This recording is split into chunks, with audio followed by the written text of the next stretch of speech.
activity. It's a threat.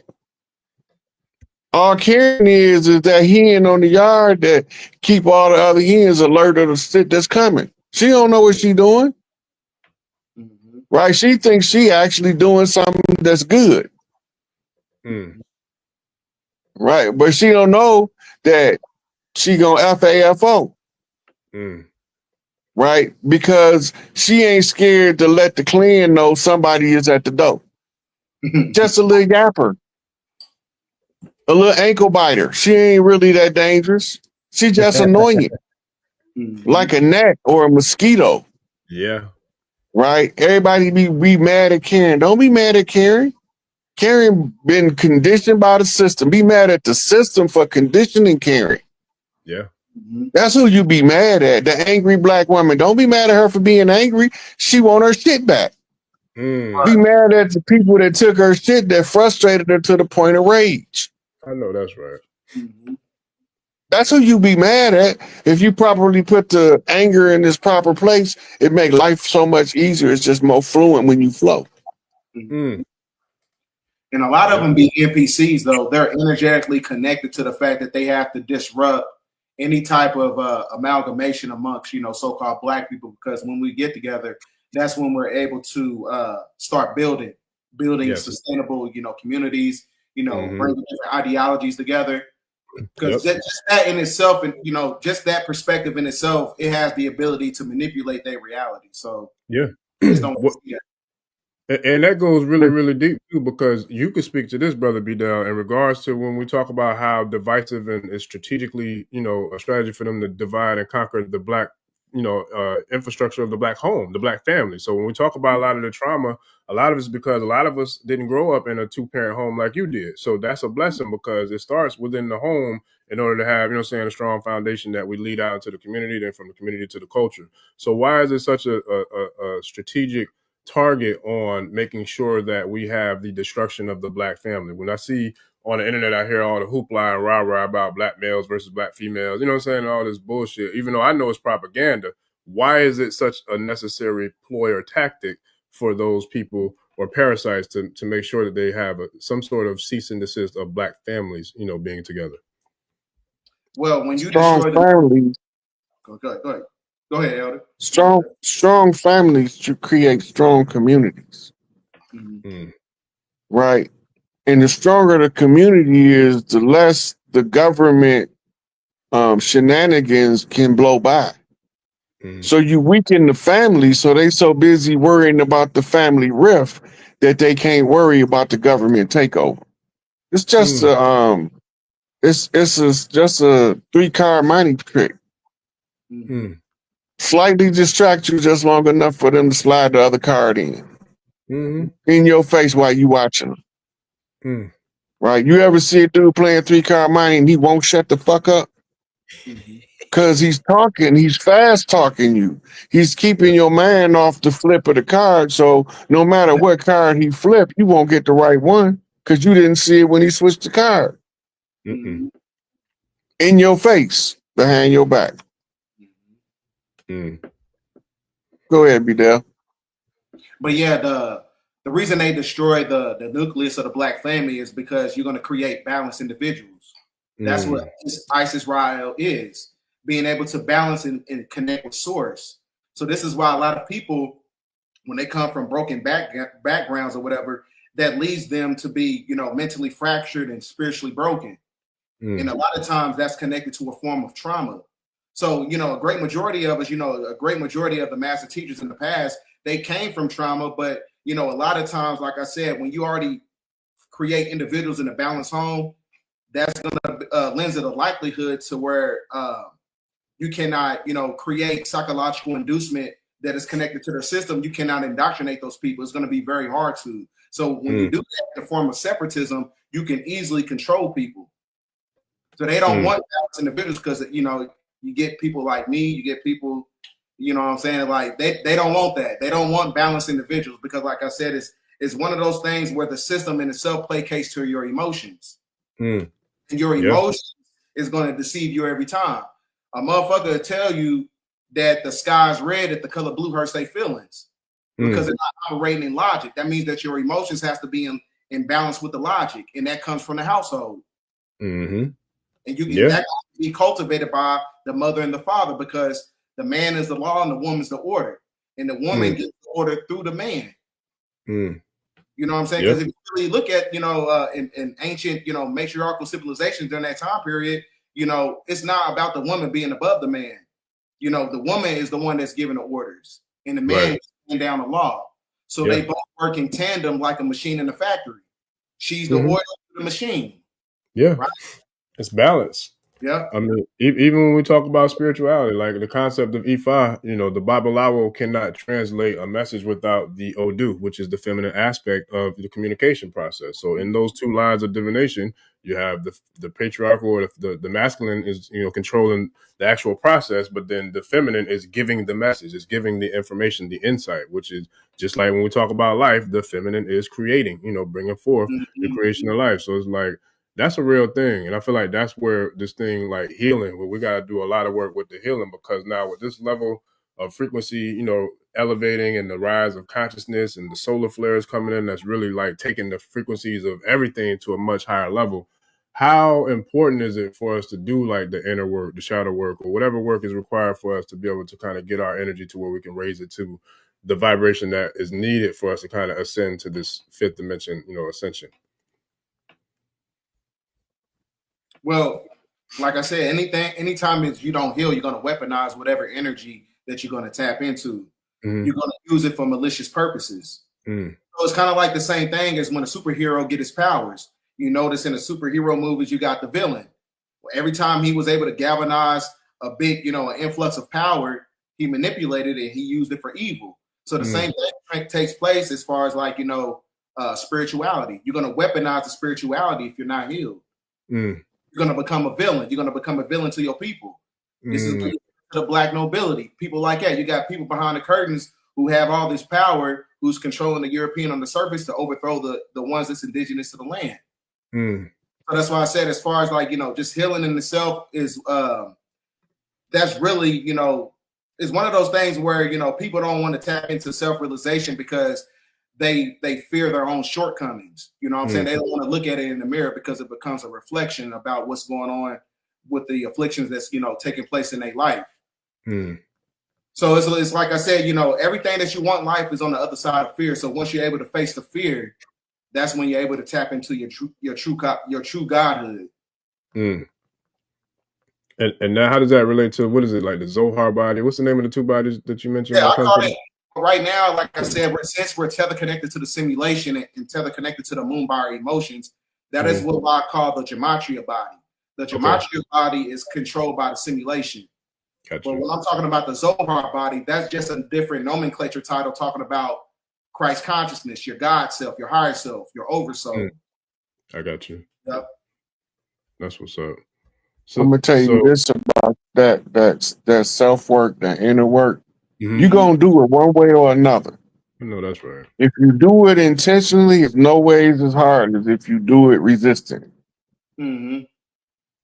If you deliberately do it, you make it a lot easier and it goes by a lot quicker. But if you try to run from it, you got spiritual ass whooping coming along with you, still gonna get this work. Yeah. That's facts. I be trying to tell people that, boy, like for real, man. Like you gotta listen, boy.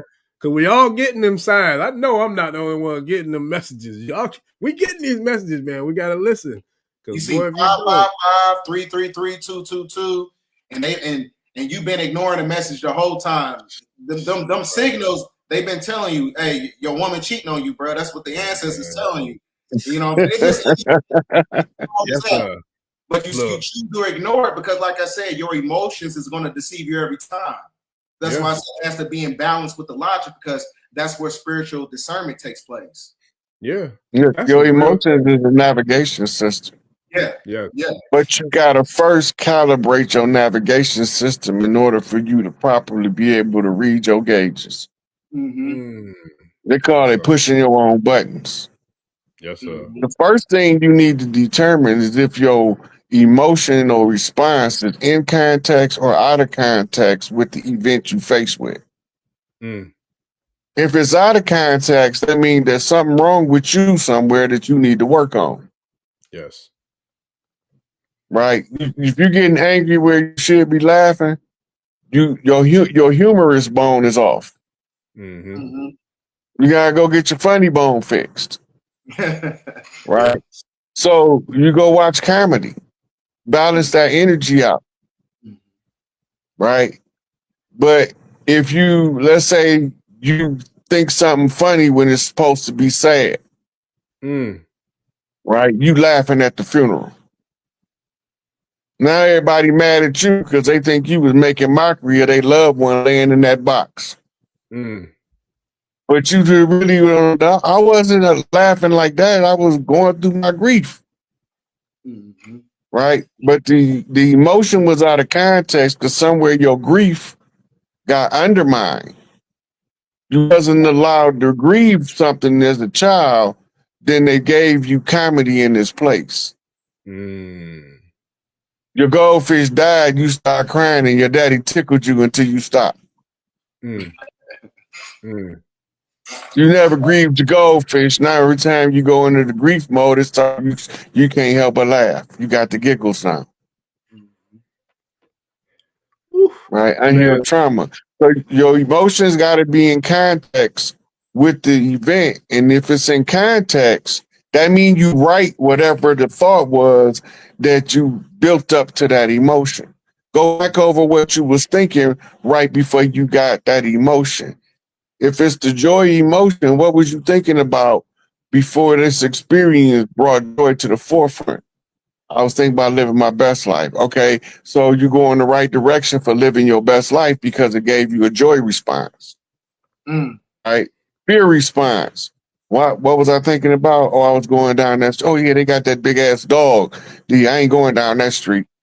Emotional context.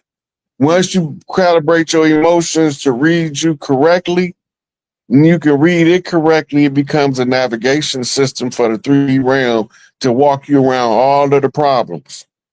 Yes, sir. It becomes a protector. Yeah. Yeah. That reminds me of the movie. Emotions, when their emotions is erratic, and that's where you get that situation what B. Dale was describing, because they haven't gained that control of the emotional body yet. So the emotions is dragging their ass around like a race car with no driver, and they just stuck in the passenger seat. Listen, bruh, when you said that, I had a flashback to the now it's two moments, but the movie The Joker, the one with Joaquin Phoenix, the first one, not the one with the one that just came out, but man, there's a part where he was in the movie. He was in there, and the sister had her son was on the bus. They was on the bus, and like the son was looking back at him. He'll make funny faces. He was playing with the little boy, but the sister didn't like it because he looked kind of different. He looked off or whatever. So then the little boy started laughing because he thought it was funny. So the dude, he had a condition. The Joker had a condition to where he would laugh uncontrollably when he couldn't control his emotions, right? So the lady was ready to spaz on him because she thought, you know what I'm saying, he was crazy. But it reminded me of like what you were just saying. But then it reminded me of the 607 interview too, because if you don't know how to control those emotions, they can take control, and then now it's emotion. So then now you're looking at it could be a real problem. So that's deep, like for real. That's real. Yeah, deep. a lot of times, like I said, man, it really depends on certain people's backgrounds because, like I said, when you have a balanced energy, an unbalanced individual has their only defense mechanism is to attack. That's the only defense mechanism that they have because you become a threat. It sends a neurological notification to the threat detection system in the brain telling them like, oh, this person's attacking me when they really not. Right. So it's all psychological and it's all acclimated to the trauma. Yeah, that's deep. I saw somebody in the chat said Elon is a shapeshifter. He looked like an android. What y'all think, Elon? Supposedly, there's three. There's three. I know one of them is an android. I thought one of them looked like an android to me. And he got a little dude that be in the chest of it with some sticks operating them. No, I ain't laughing. I'm dead serious. I believe but it is more than one of them too. I wouldn't be My theory was I thought maybe it was a black nobility entity controlling him with a skin mask meat suit on. That's what I was surprised by that. I wouldn't be surprised by that either, though. I wouldn't be surprised by that because I put out a video not long ago. They were showing the lady that was in the CIA and how they was wearing it in the Oval Office, and then nobody really, couldn't tell the difference. I saw that. And even in the Mission Impossible movies, they be showing crews be rocking them same type masks, the same one. Yeah. Yeah. But people don't think that stuff real until they see you do it. When they see you do it, then they know it's real. But as long as these other people doing it, they ain't seen it for real. They don't know about Hollywood makeup. Right? That's the FBI makeup is what influenced Hollywood makeup. It ain't the other way around. Oh, wow. All of the technology developed through the military for espionage purposes become part of your movies, your Tom Clancy movies, your military style movies, your technologically advanced movies and sci-fi. All of the developments in science tell them how to make that stuff. And then they give the instructions on Hollywood to feed it to the people as comedy or satire or sci-fi or whatever means they want you to perceive it as. But they don't want you to know it's real. So they put it in the movie and tell you that the movie ain't real. But they tell you the real story in the movie while they telling you the movie ain't real. Yeah. It's just like we can sit here and see everything that the protocols of the learned elders desire and say being done today. We can sit here and go from play to play out the book and see everything being done today, but they say that that is a fictional, anti-Semitic, dogmatic piece put together to defame the Zionist Jew. But everything in there that they said they was going to control, they control it. So tell me, is it a playbook or is it a for playbook? I think it's both. I mean, to me, because turning military weapons into toys. That's all they're doing when it comes to media and entertainment. That's facts. Because there's a CIA office in Hollywood, and there's another office of Hollywood in CIA or something like that. Like they're both working hand in hand together, right? Yeah, you got one in there's a CIA agency in Switzerland too. Yeah, but it's in the Pentagon where the movie office is. We deal with Hollywood and putting out movies and blackmailing directors and producers and stuff like all that's handled in one room in the Pentagon. Now remember, they refined the techniques of mind control through Tavistock in Europe. The Tavistock Institute is they was trying to figure out how can we put music codes in the music and talk to each other, because we call it putting it on the drum. So they were studying that at Tavistock, and they used the Beatles to test it on the public. Right. So they know how to use the frequency. They know how to report and slant the story and everything so that everybody will believe that they telling them what's truth and right. But all the time, they telling them that they're usurping somebody. Right? You got to remember, Jacob was trying to steal Esau's birthright. His whole life from the day they came out the womb. It was all about stealing the birthright. Esau's name is Edom. Edom means earth. Earthborn, ruddy red clay. So it's the same as the word Adam, Adama, ruddy red clay, Mississippi clay dirt walking. So Jacob, the usurper, that's what his name means. Tell you that right in the book. Because he grabbed Esau by the heel and tried to pull him back in the womb so he can get out first to get the birthright. Right? Remember, in Genesis, they said they was going to put the enmity between his seed and her seed. Now here's the two seeds fighting to get out first so they can determine who's going to have the birthright. So when Esau grabbed, when Jacob grabbed Esau by the ankle, they say we'll call his name Jacob, for he is the supplanter. Yaakov, Then what he do? He tried to buy his brother birthright when his brother was hungry by offering them a pot of stew. When that didn't work, he didn't get his birthright. He went in to get the father, Isaac, to bless him. And what did he do? His mama put him on a fur coat, cooked his brother's stew. Esau normally cooked.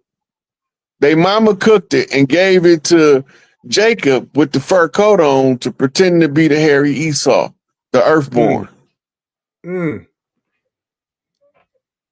later became known as the hairy barbarian, as in Thundar the Barbarian.